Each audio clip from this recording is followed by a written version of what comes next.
હૃદય બિચારા પતિ પત્નીની વાર્તાને સ્પર્શ્યું. એક દિવસ પત્નીએ પતિને કાંસકો ખરીદવાનું કહ્યું, જેથી તે કરી શકે તેના વાળને સારી રીતે ઉછેરવા અને સારી રીતે માવજત કરવા માટે.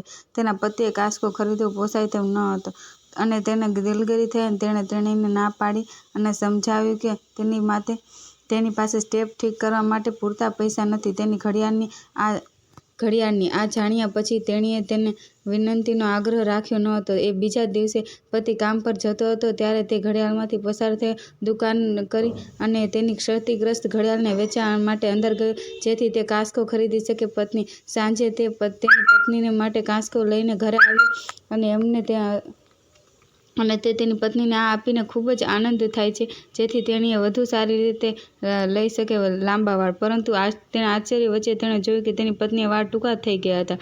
ત્યારે તેણે પૂછ્યું કે તેણીએ શા માટે તેના વાળ ટૂંકા કર્યા. તેણીએ સ્મિત સાથે જવાબ આપ્યો, મેં મારા વાળ વેચ્યા છે અને અહીં નવું છે, તારી ઘડિયાળનો પટ્ટો બાંધો. તેમની આંખોમાંથી આંસુ બહાર આવ્યા. તેમની નિરર્થકતા માટે ક્રિયાઓ કરે છે પરંતુ એકબીજા પ્રત્યેના પ્રેમ માટે. નૈતિક પ્રેમ કરવો એ કંઈક છે અને પ્રેમ કરવો એ કંઈક છે, પરંતુ બદલામાં પ્રેમ કરવો એ બધું જ છે. ક્યારેય પ્રેમને બકવાસ ન લેતા અને જેઓ તમને પ્રેમ કરે છે તેમની હંમેશા कदर करो।